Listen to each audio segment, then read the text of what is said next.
Fortunate enough to be confirmed as the next Associate Justice of the Supreme Court of the United States, I can only hope that my life and career, my love of this country and the Constitution, and my commitment to upholding the rule of law and the sacred principles upon which this great nation was founded will inspire future generations of Americans.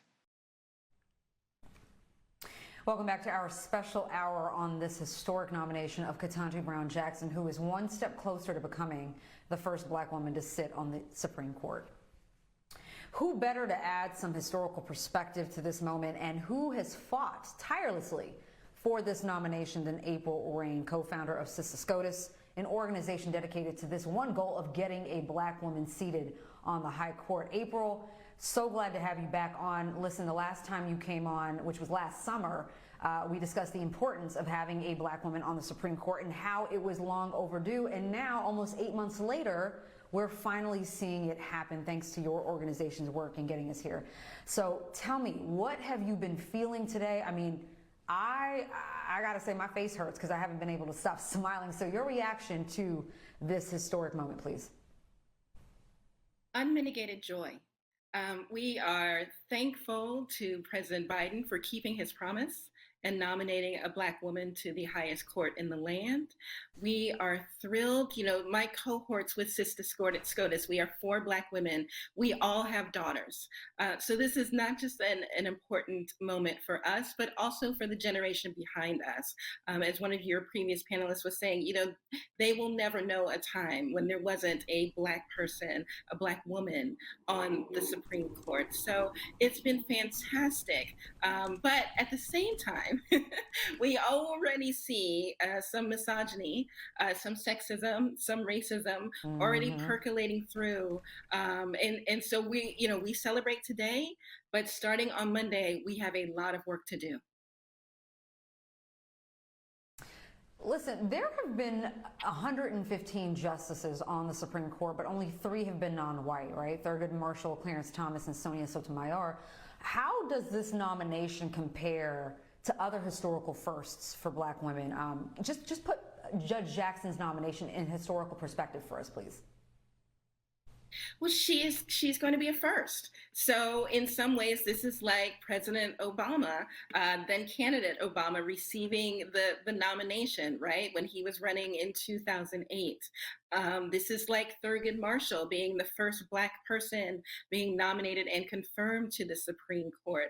It is wonderful that she is breaking this glass ceiling. It is unfortunate that it has taken over 230 years of the Supreme Court for us to get to this point.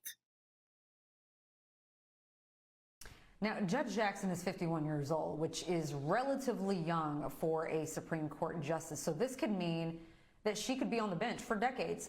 This court, however, is still conservative leaning, right?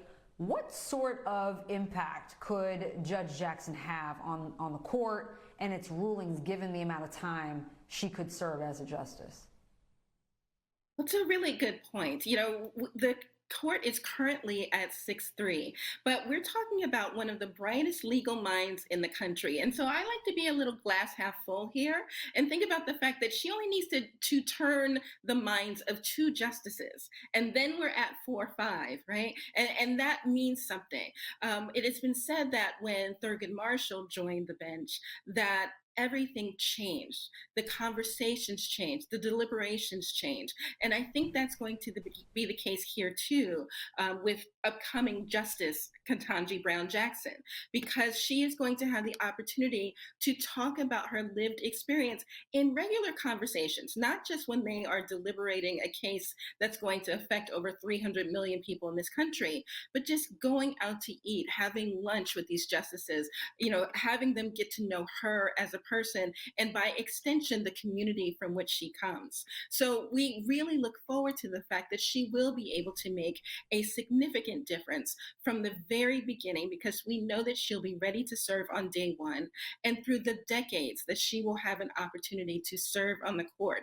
And again, it's not just about Ketanji Brown Jackson, it's also about the pipeline that she will widen as she comes. So what we're talking about there are the Supreme Court clerks who will have an opportunity, just as she did, to clerk under her as she clerked under Justice Breyer. That's an important point because we know that the pipeline is typically filled with white men, and this is an opportunity to broaden that network of people who have such an auspicious opportunity.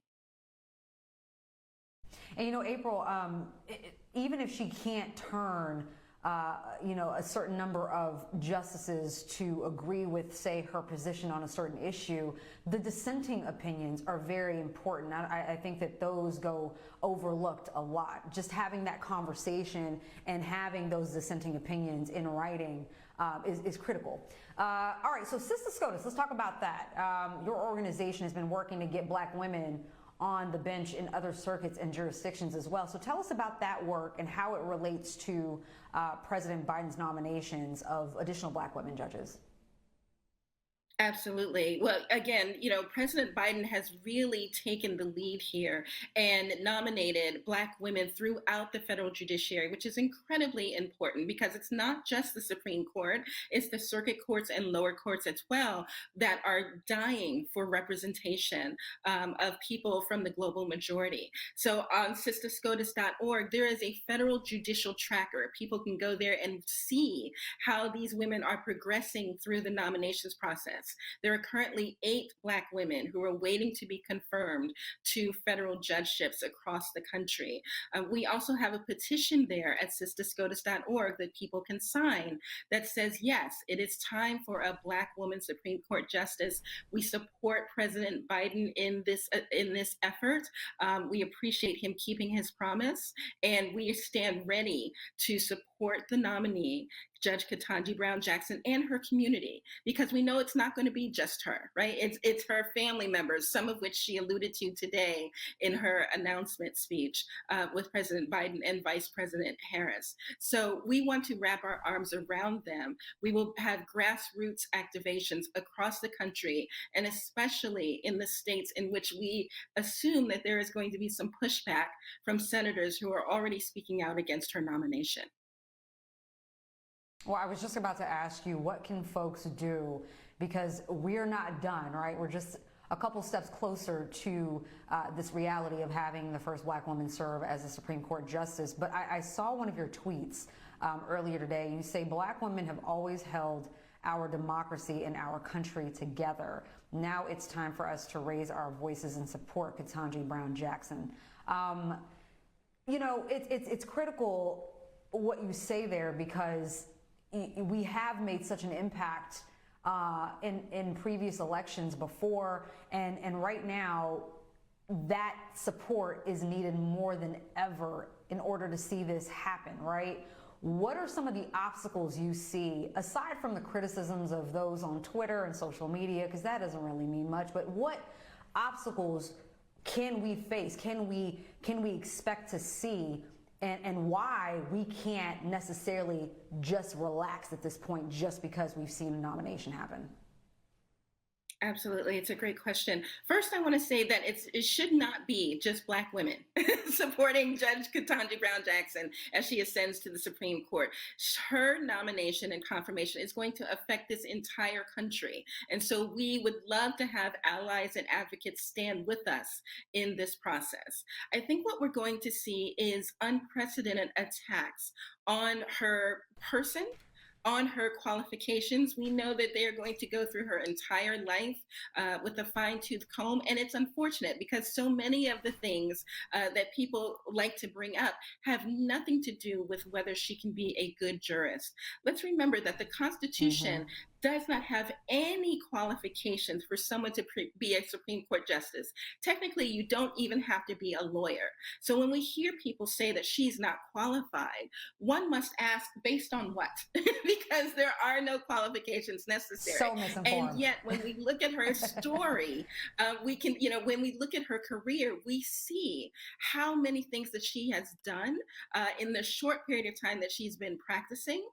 And in fact, that she is more qualified than several of the justices that are currently sitting on the Supreme Court. So she has more judicial experience than 4 current justices combined: Justices Thomas, Roberts, Kagan, and Barnett.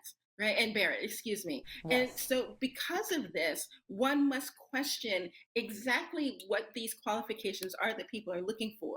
I don't like to call them dog whistles anymore. We can hear them. So they can't be dog whistles. This is a bullhorn, and it's steeped in racism and sexism, which has no place in this country. Well, this is why we have you on. This is why we've dedicated hours on this show to just understanding who this individual, is. I mean, when we had a short list of 3 potential nominees, we went through their background because, listen, I'd like to believe that some people's criticisms are based on misinformation, right? You just don't, you either read something that is just plain out wrong, or you just don't know. So we're going to go ahead and educate you. Anything beyond that, you're right. There's something deeply rooted in sexism and racism, because it can't be on her qualifications, because we know that she's not only qualified, experienced, but ready. So April Rain, co-founder of Sista SCOTUS, thank you so much, as always, to get your perspective. And again, thank you for the work you've put in to get us to this moment.